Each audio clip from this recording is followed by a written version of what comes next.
Just look at this big, beautiful outdoor stage. Have you ever seen anything like it?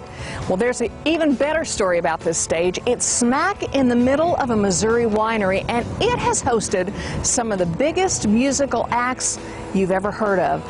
And I'm going to take you inside, and we're going to meet the owner and the winemaker. We're going to have a taste and hear some great stories. Let's go check it out. I want to introduce you to a couple of my new friends. Gail and her husband actually own Shawnee Bluffs Winery, and this is Jed, the winemaker. You're from around here, Jed, but you've been all over the world learning to make wine. I have. I've visited just about every country, but I've worked in California and Australia, New Zealand, and most recently in Burgundy, France. But got your training here at Mizzou. I bet you're glad he's home. Yeah, we're happy to have him. I'm sure you are. Okay, so tell me about the wines you have here.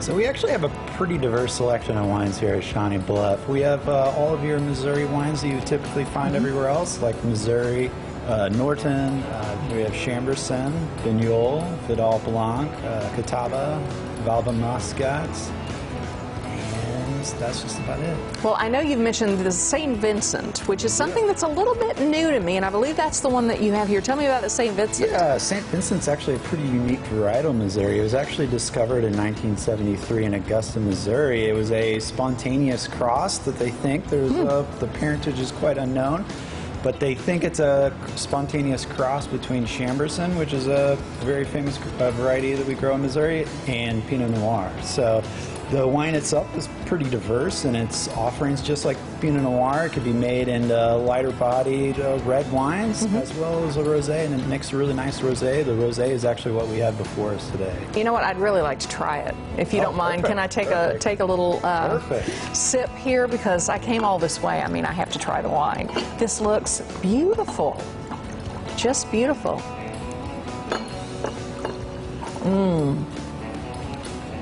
Oh, that's nice and light.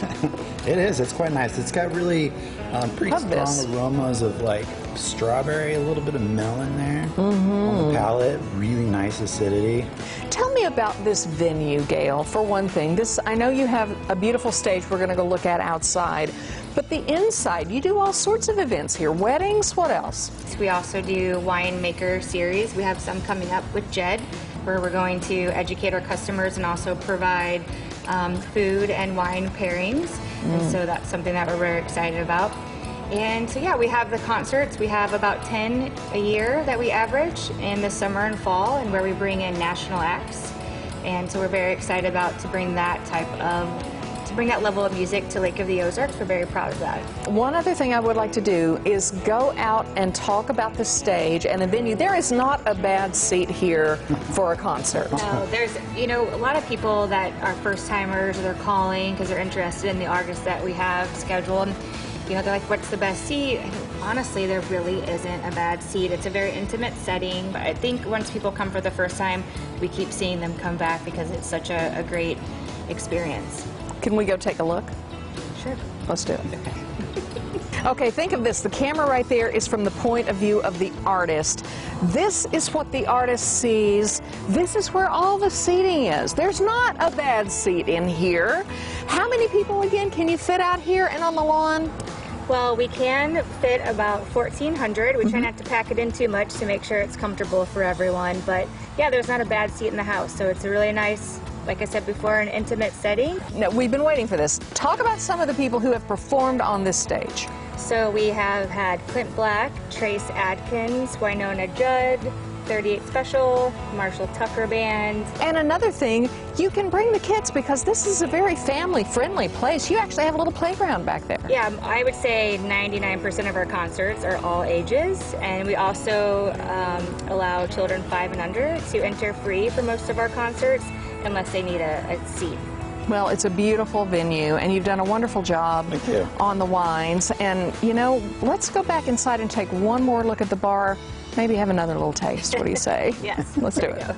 Well, you're in the vineyard when you get to see the barrels, and there's magic happening in these barrels. What you got in there?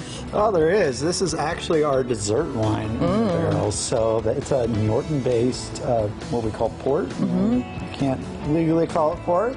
Portugal's got a little bit of a dominance on that, but it's our dessert wine. So it's a fortified red wine, very tasty, lots of jam notes. It's a big wine. It's a it's a drink after dinner. It's 18% alcohol, so it's a real kicker. A lovely port. Well, you know how to. He's handy to have around. Yeah, it's useful. Very useful, absolutely. And by the way, this is not your only location. There are different places that people can come to visit you. How do they find you? Yeah, so you can find us at ShawneeBluff.com. We also have a Facebook page for our 2 locations and our 3rd one coming. So that's Shawnee Bluff Vineyard, which is here, Shawnee Bluff Winery in Lake Ozark, and then our 3rd location coming soon in Camdenton, called Riverbird by Shawnee Bluff. Okay, 3rd location. The plot thickens. This is going to be a good one. I'll have to come back and visit, and so will you. Well, Jed and Gail, thank you so much. Thank you. Cheers, everybody. Cheers. Thank you.